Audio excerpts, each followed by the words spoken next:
Long ago, in a brutal ancient world suffocated by the heavy dust of ignorance, the minds of men were imprisoned by their own hands. In the sprawling plains of Mesopotamia, towering stone ziggurats pierced the dusty sky. These were monuments of arrogance built by a people who had forgotten the Creator. They carved false gods from lifeless stone and silent wood, pouring their devotion at the feet of statues. They were blinded by a relentless pursuit of earthly power, building massive monuments to their own egos while their souls starved in the dark. The priests of the temples grew fat on the fear of the masses, demanding relentless sacrifices for stone figures that offered nothing in return. Over this misguided empire ruled a king whose heart was consumed by his own power, Nimrod.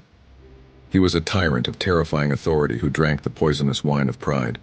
He demanded absolute worship as an all-powerful god. His massive armies marched across the sands, subjugating tribes and crushing all opposition under iron boots, creating an empire built entirely on fear. Pacing slows, deeply thoughtful. But truth cannot be extinguished by the decrees of a mortal king.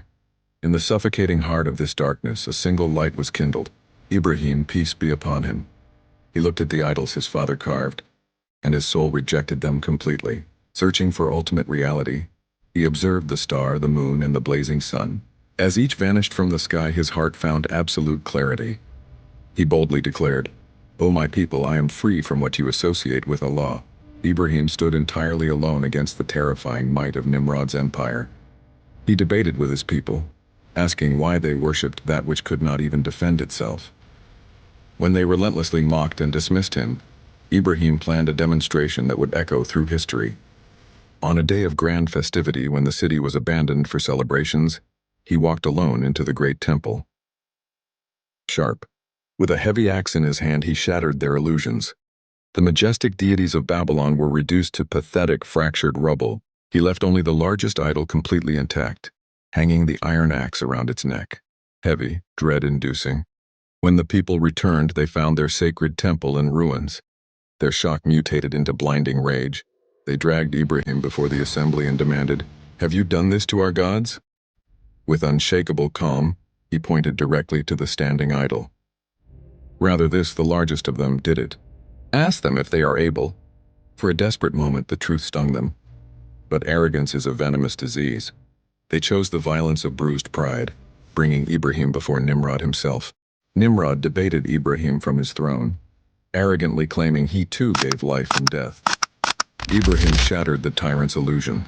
"Indeed, Allah brings up the sun from the east, so bring it up from the west." The great king was utterly speechless, violent, frantic. Humiliation birthed an apocalyptic wrath. Nimrod roared, "Burn him!"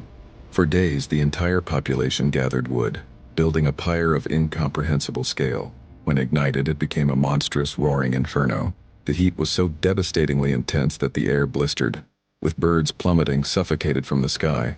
Because the catastrophic heat made it physically impossible to approach the edge of the pit, they constructed a massive catapult. They bound Ibrahim in iron chains and placed him in it. Sudden drop in volume. As the mechanism was released and Ibrahim was hurled toward the roaring abyss, his heart did not waver. In that fraction of a second, the angel Jibril appeared. "O Ibrahim, do you have any need?" Facing fiery destruction, Ibrahim replied with faith that shook the heavens, "As for you, no, but from Allah, yes." Suspended over the raging flames, he spoke the ultimate shield. Hasbunallah wa ni'mal wakil. The laws of nature are obedient servants to the Creator. A divine command pierced the deafening roar of the inferno. "O fire, be coolness and safety upon Ibrahim." The thick black smoke cleared. The suffocating heat entirely vanished. Before the wide-eyed gaze of Nimrod and a trembling nation, Ibrahim emerged from the glowing embers. The divine command had burned away his chains, but his skin and clothes were completely untouched. He stood victorious, a timeless testament. The fires of this world can never burn those fiercely protected by the divine.